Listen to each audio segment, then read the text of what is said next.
There's something that happened for me in COVID where the screen kind of dissolved. All right, welcome everyone. We're here to talk about the Relateful platform. It's like the backbone of our company in a way, because it's where you come every day or, whenever. And it's online. And some people are like, oh, I don't want to do anything online. But for me, I do both in person and online. And there's something different about online that I love. And it's that all of our faces are here and all the little tells, like what, somebody's little expression, we don't miss it online. There's all these little subtle things that matter so much to me, and I don't get those in person because people are turning and there's so much going on. So it's a very different thing for me, what we do here. Yeah. I love that I can roll out of bed and just get online. Like I don't have to drive somewhere for 45 minutes and drive back. And there's just like a consistency with times. And, there's something that just feels super easy about coming online and meeting all of you, Yeah. people from all over the world, to spend time together for an hour-long session. There's something that happened for me in COVID where the screen kind of dissolved. It's like Sarah's here. I'm with Sarah, you know?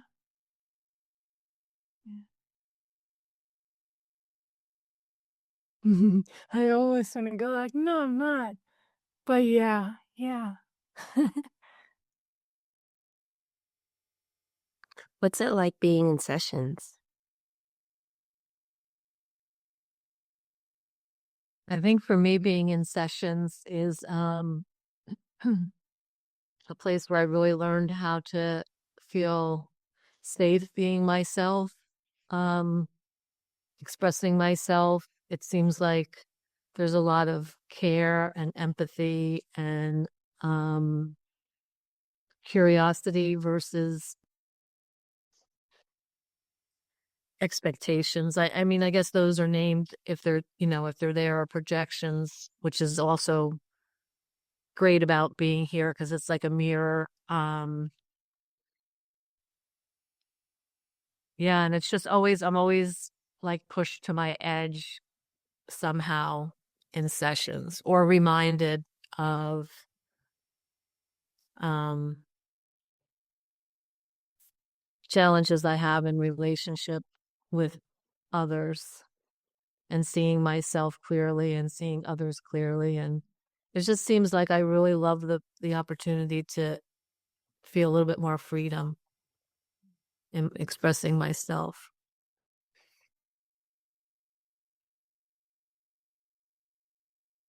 Yeah, and the consistency is important too, because it's like there's always like every day for me, most days is I do a session and um I'm constantly reminded of like, yeah, this is who you are. This is how you relate to people is this what you want? Is this how you want it to be? Um, so it's for me, the consistency is really important as well. Yeah, I feel teary saying that. It's just like a lot of gratitude. Also, the access to the online community. I'm not close to any local in-person community, and I really liked Val when you said that you can see everyone's faces. Like if I was in a circle, um, in person, it would be like I might see one or two or three people right in front of me, but yeah, here we can see each other. I can see others more clearly than I would in person.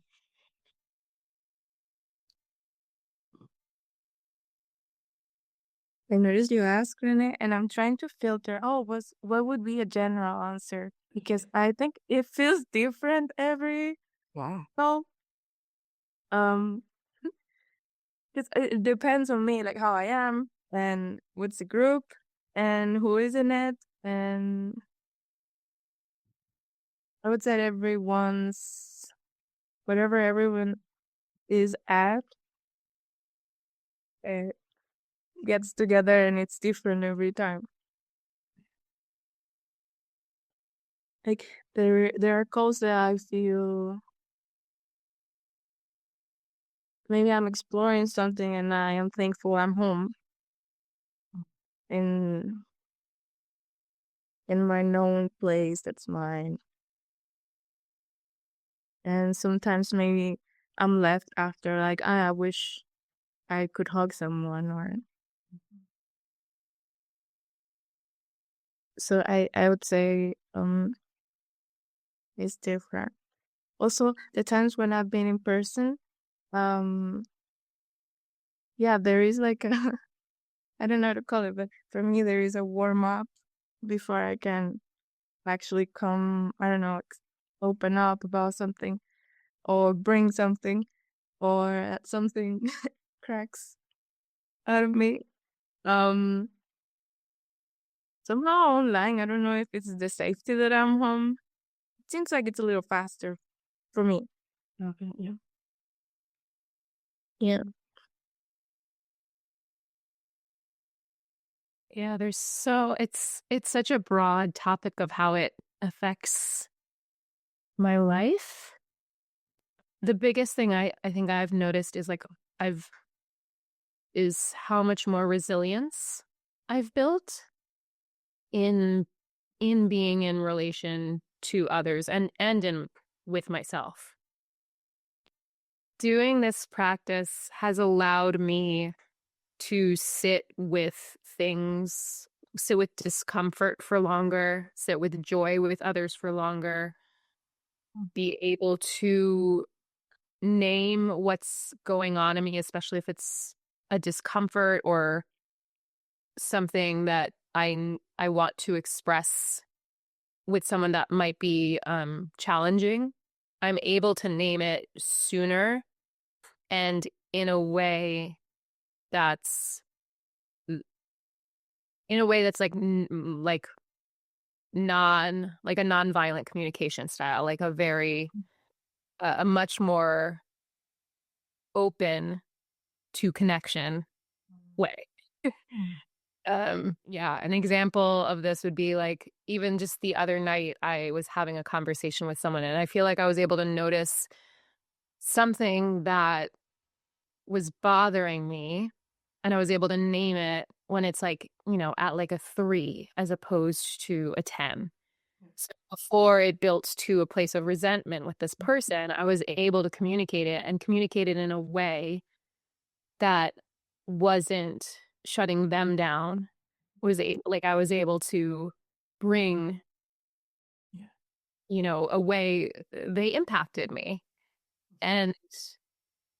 And we were able to talk about it and understand each other. And I think I didn't have that level of skills before coming here. So there's like been and that's just one example. Like, yeah, there's just been a lot of growth. And there's a lot of, I think also like modeling of ways of being that I get to experience here um with others. And that's been really important to me too. Yeah.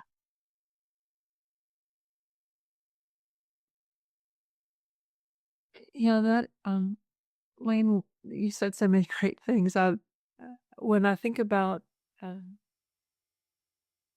learning to speak truthfully much earlier than I used to, and in a way that's attuned, like I remember that there's another person receiving this, and that matters to me, and how they receive it matters to me, and it doesn't water down what I say, but it changes it.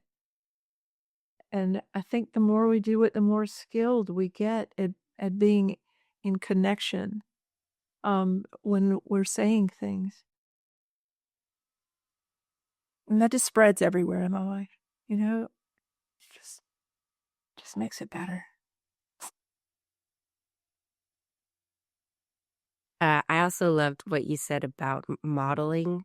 Like people are modeling really skillful moves all the time. And then it's like, oh wow, I wanna do it like that. Or yeah, I just learn so much by being in a group of people and seeing how they show up when we're in these different relational dynamics. It's such a great way to learn.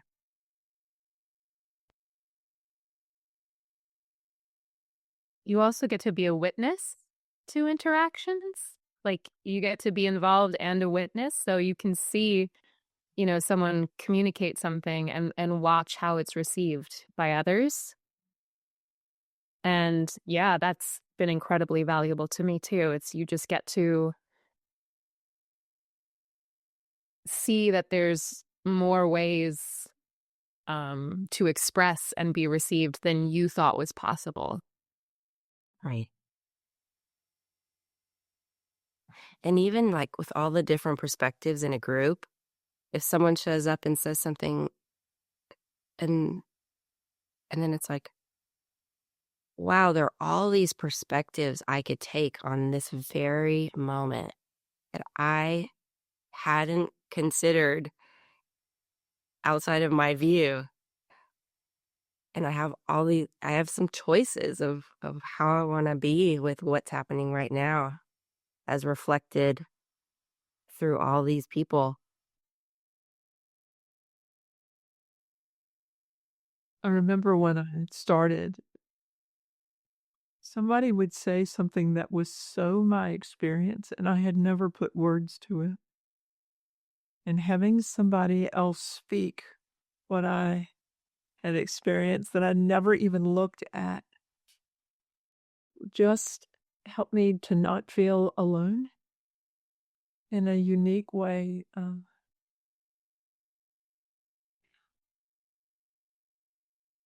think the staying in connection is really another like super important aspect of being in sessions for me. I was just pondering like how in the past, if I had a conflict, it was like me versus you or the other. And if we couldn't resolve it, we'd go our separate ways and try to resolve it individually and maybe come back to it or not. But here it's like you can stay in the discomfort and the conflict. And most of the time it's like both or all people stay in it. And it's just so profoundly life-changing. I mean, that's so huge relationally to just stay in the conflict in a loving and caring way, even if it gets heated. Yeah, it helps us rewrite our stories about what relating is about, what's possible. Mm-hmm. I mean, I spent a lot of my time in my life, if I'm hurt, I'll go away. And here we practice staying and expressing what we're in. And then every time it helps me rewrite that and update and just be with so much more possibility and enjoyment. Yeah. And there are times that you come to a session and you're not very talkative, and you don't have to talk. It's you can be there and take in being with everybody else, maybe support other people. Once in a while, somebody says, "Hey, how are you doing?" And you kind of say, "Oh, I'm feeling kind of, you know, tired and not very talkative today." But you still get to be with and amongst. I think of some of you that I've never met in person, and yet there's a building of something through being with each other so many times. It's really like Connie. I've never met Connie in person. But I'm positive if I met you in person, Connie, it wouldn't be like you'd be different than I thought you were. There'd just be more of you. I'd just get to hug you, which would be delicious. But I met Lane, and Lane is who I thought and more. It's not like I went, oh, Lane is different. Who we are here is who we are. You really get to know more of a person in a way than in casual physical being together. Mm-hmm.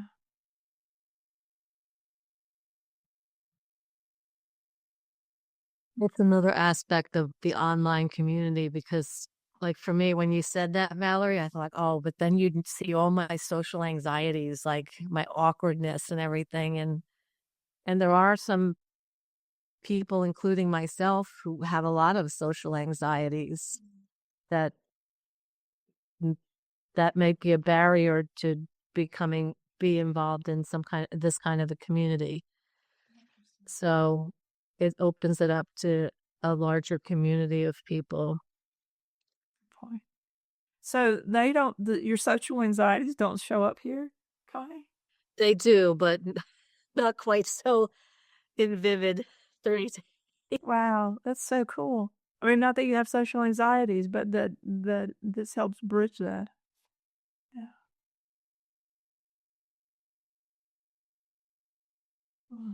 Yeah, I can relate to that, Connie. There's a layer of safety when we are in our homes through a screen. It's like some parts of me get to be comfy and calm when I have access to others. Versus when I'm in person, there is a lot of other things that are playing or that I'm juggling with.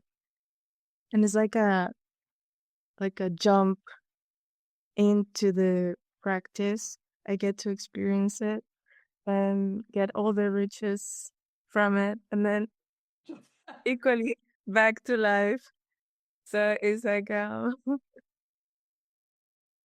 said there were riches. I think there is gold everywhere, even if it's a challenging session, or if there is conflict or sadness or extreme anxiety. Like, it's not the same as comfortable, but there are riches.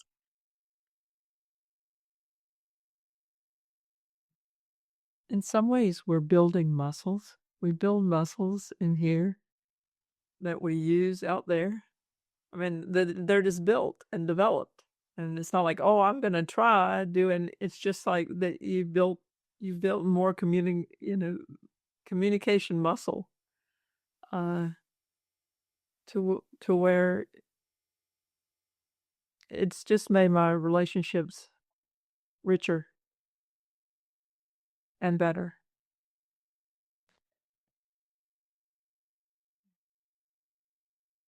No, there's so many things I want to say, and I don't know what to choose.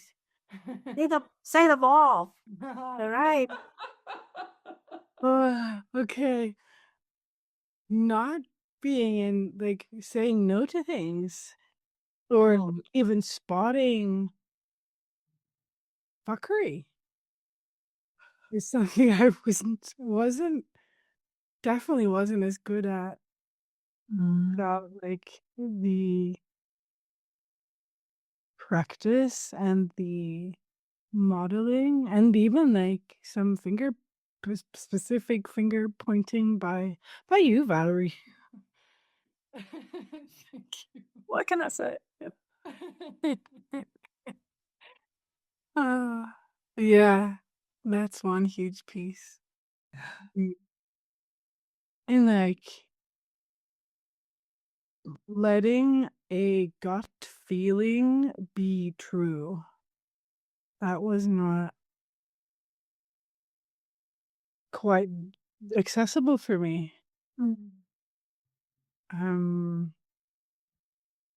would like even argue with my gut and be like, no, but it looks fine from up here. Yeah, I'm really glad. I'm much more space for yes.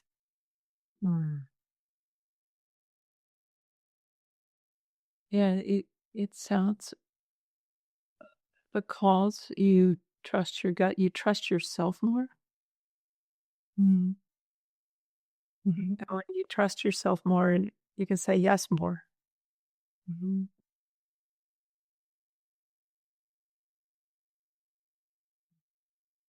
Yeah, that's so true. I say no more in the areas I don't trust myself. I don't know what's going to unfold. Maybe I'm not trusting life in that moment. And so then it's easier to say no. And then it sounds like, Sarah, you are integrating more of yourself with your gut. It's like we don't have to trust out there as much because we trust this. And so it doesn't feel like I need to check about trusting that out there. I can just step in. Because I can say yes, and I can say no, and I can say all these subtle things that are the complexity of it all, and it just makes navigating this life in a rich way better.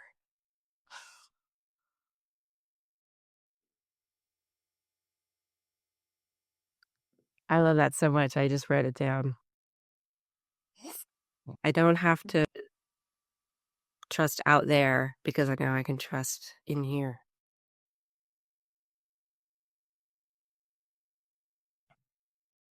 There's also like a building of capacity with getting things wrong or missing people, like with misattunement, like that one you can say, you can maybe I'll pick up on someone's expression and I'll interpret it the whole way, and it's totally not their experience. And I think probably before this practice, it would have been like, well, that's it. Like this is a horrible failure. I'm a horrible failure, whatever. And whatever, spiral you might go through. Whereas in this practice, I get to say something, check with someone, and even if I totally get it wrong, they get to clarify and I get to learn where they're at. And it's not a life or death situation. And it's usually, more and more it's like, oh yeah, that's fine. And there's so much less fear as a result too, because you can miss someone and it can also be okay. Mm-hmm. Yeah. Yeah, because we value truth. Finding truth in the moment has a higher value than me being right, getting it right. Yeah, which gets in the way of us knowing people. I mean, how much do people hold back on finding out because they're afraid of getting it wrong? And when that's gone, it's like, oh, I win either way. I get to know you better. Even if I'm wrong about it, you tell me what's true and I win because I get to, I'm closer and having more ease with it. So huge.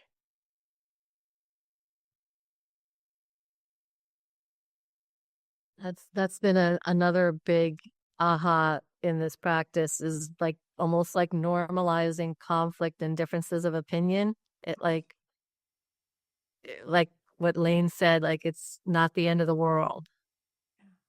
Like it's so normal. And I didn't know that before. And I do now. I've had enough practice to know that it's just normal to disagree, to see things different ways, to hurt each other and to repair. And that's just so much. And then there are those sessions where it just feels like we're all connected And people are laying down different threads, and it's like we're building this tapestry together. And when you speak, it's like I spoke.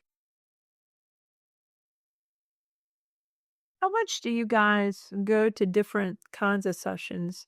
Do you typically go to flow, or do you go to focus? And what do you guys usually do? I mean, I only lead flow, so I don't see the others. I'm wondering what it's like. I do all of the different, whether it be flow, focus, fundamentals. I think I do a bit more flow, but sometimes that is just because of timing. Yeah. Though also I feel like in flow, there's a way you can kind of rest a bit more, and I enjoy that sometimes. Yeah. But then anytime I do a focus or even fundamentals, I'm like, I gotta do this more. What do you like about focus? What do I like about focus? When I am focusing on others, it really it gives me a challenge to ask more questions, because that's something that there is a fear around asking questions that I've sort of grown up with, that I've discovered. So it helps work that muscle. And then being focused, you're able to, what is it? There's sort of more space to explore my experience or someone else's experience in maybe even like a slower and more detailed way. Mm-hmm. Yeah.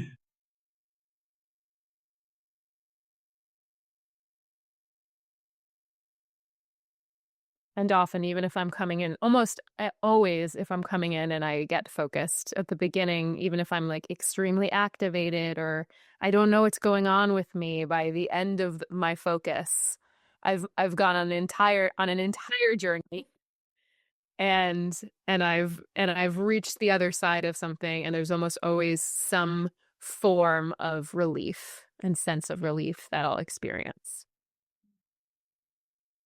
And in flows too, that will happen as well, a lot. But it's very prominent in focus.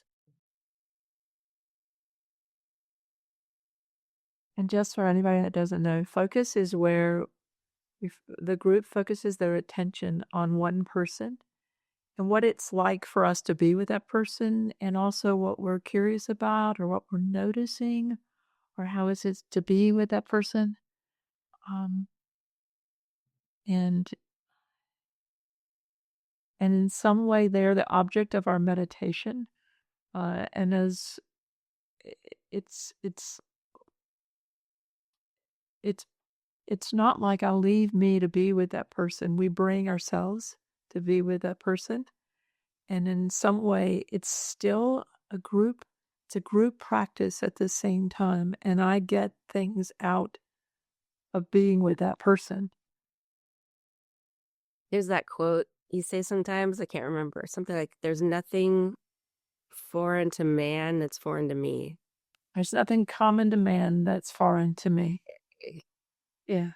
And that's alive in the focus session. Yes. Anybody else. And then it's like, how is this true for me too? Yes. Yes. And for the person who receives the attention, it's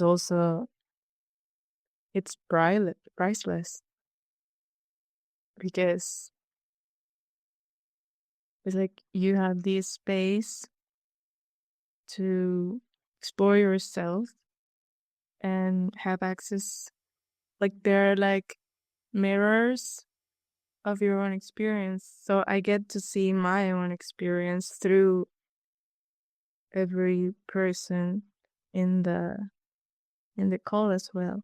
Maybe I'm exploring a situation, I'm mostly with grief, can happen. Someone else's reflect as anger, and someone else's the sadness, and someone else's the, oh, this ended, there is a world of possibilities, like, and someone else's expresses, or reflects back at me, oh, there's joy here. So at the end of the day, it's also like it's like a present, because even if I'm grieving and I get to be with my grief, I get these windows or these glimpses of, oh, this can also be this and that, and this anger and this sadness, and I yeah, it's I really value focus sessions, and when you are not the person who's being focused, but you are focusing, like you get to see that for them as well, and that helps you or gives you perspective. It's endless, the gifts, in my opinion, or the opportunities. Yeah.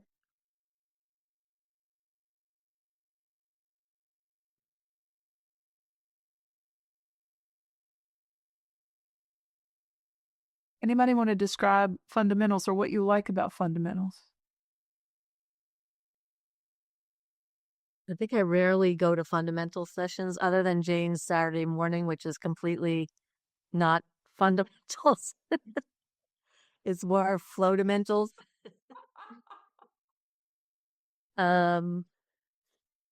Yeah, but I think a lot of people perceive it to be like baseline, like this is where this is kind of how we do it, like a beginner's class, I guess, or something like that. But like I said, I don't have a lot of experience with fundamentals. Yeah, there's a way that it's like the building blocks of the practice where you're doing noticing and skillful projecting, where we're always projecting on people, but we actually know we're projecting, and we say, "I'm imagining this is going on," and we check it out. Is that true? One of those basic muscles that's amazing, and because we think we know what's going on with somebody, and the reality is we don't. And either asking questions, sharing impact, or sharing your projection, finding out if it's true, are just skillful things to learn. I do have a secret. My secret is that I've been doing this since 2014. But once in a while, I'll drop in on fundamentals just because there's an intimacy in fundamentals. You're breaking out one-on-one in a way that I really love. And so sometimes I'll sneak into a session, yeah, as a participant. It's good to be reminded of the basics, what's foundational to the practice, because it's so helpful. Absolutely. I think I'm remembering back to when I first started, and was doing more fundamentals, or it's come into my awareness now, but like when we would practice the popcorn style in breakouts, and we would just say anything that came to our minds, and it was like a real eye-opener about how much I was projecting. Like I had no awareness that I was projecting before having like simple practices like that. And it was fun. It was fun to see it. It made it easier. It was softer receiving my projections, and yeah, it was just again another. It's like an eye opener. Mm-hmm. There is also for me, I remember one of the, I think, biggest impacts or the biggest eye-opening thing that happened for me was the owning your own experience. That was life-changing for me. It completely shifted the way, like, I relate to others. Like, it's such a subtle switch in language, but it's massive. It's like going from you make me angry to being here with you, I feel anger. Like there is an ownership of my anger. And that doesn't disregard the experience of maybe the situation was brought by someone else, or if there is unfair or not. Like, it's not disregarding anything else, but that little switch of, okay, this hit feeling I'm feeling right now in my chest is my anger. And it's such a way of, it opens up everything. Like, there is a huge difference when I come to someone that I love, and I say, you make me angry, versus I feel anger. It's such a, I don't know, it's like the difference is massive. One say they're a perpetrator. They're a perpetrator, and they've done something to you. Yeah. And the other one is like stepping in, sharing an intimacy of what's happening with an openness to find out what's going on. Yeah. And even if there is anger or whatever the situation is, like, for me, it shows more love to myself than to the person I'm talking to, because it's like I'm owning myself, I'm holding myself, and I'm not blaming directly. So it might happen if we avoid this defensive response, so that there is space for conversation. Yeah. And like, and that's almost a miracle. Like, just imagine maybe with your mother or your boyfriend, your brother. Like, it saves families. Like, for me, yes, for sure. Yeah, because there's something when we feel like we're being blamed, we get defensive, we get rooted in our position, we become on opposite sides, and yeah, it just anchors in. You're over there and I'm over here now. Mhm. It's just so different. And yeah, and then we're both riding that trigger wave. That's inevitable. We have to wait it out, and it's just, yeah. I don't know. That subtle change just, I feel there is more space to navigate the situation, more openness, like, even if it's rough and uncomfortable. Yeah. But it's still collaborative. In a way, you're offering what's happening for you up for you to look at with the other person. And yeah.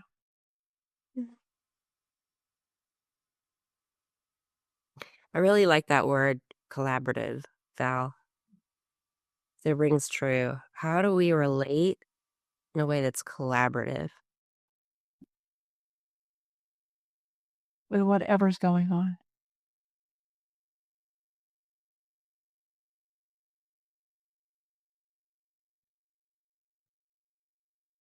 And when someone steps in, they're angry, and they're angry in connection with me, but they step in a way that owns it. I'm much more likely to look at, how did I contribute? Did I contribute here? And to be able to say, I did do this, and I'm sorry. That's not how I meant that, or whatever's going on, or yeah, I'm angry too. What's here for us? Uh, entirely different way to do life. It's so much better. Oh my God. It's like it cuts the air of the fight. Like, there is no air for that fire. So there is a conflict, but it's not an escalated fight.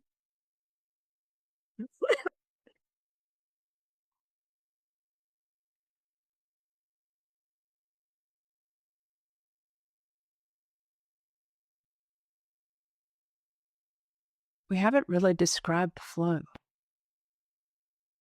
We talked about flow, but we didn't describe flow.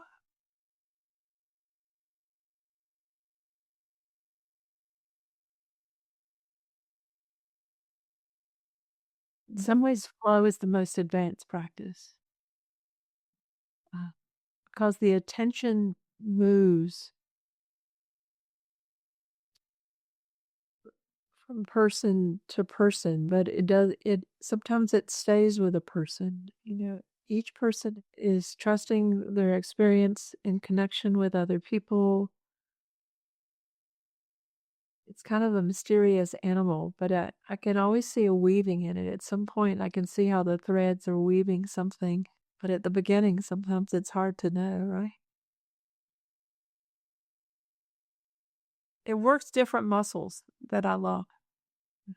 I remember when I started, it was something like, if you've had two people, holding a jump rope and two people held the rope and you're trying to time coming in to jump, it had that feeling of trying to figure out how to enter. And that muscle is a great one to learn than being able to come in. And sometimes you mess it up, you speak at the same time somebody else speaks. It's happened here, right? And we're like, no, it's all fine. It works. And getting comfortable with that and with it's almost like an unknown in a way, but you start feeling the vibe of the group. I getting into flow with it in a way. Um, I'm also thinking that we have the men's flow and the women's flow. So there's like different flows that you can attend that might be more or less comfortable. And provide more opportunity for growth, But like in the women's flow, it feels a lot different than a mixed group flow. And we're coming to the end of the time that you guys have set aside, and I just want you to know how appreciative we are that you would be willing to show up here and talk about this. It means so much to us that you would do this for us and be willing for us to use your voice and your face to market this practice means so much to us. And Renee, thank you. I'm terrible at marketing. Thank you for being willing and going, Valerie, I'm going to drag your carcass in here and we're going to do this thing. And then I get here and I love it. It's like, oh, I love talking about these practices. I love being with these humans. I love all this. But, yeah. Yeah. Thanks, everyone. It's so nice to be with you and talk about this thing we love. thank you. Thank you. Great to see you guys. Thank you.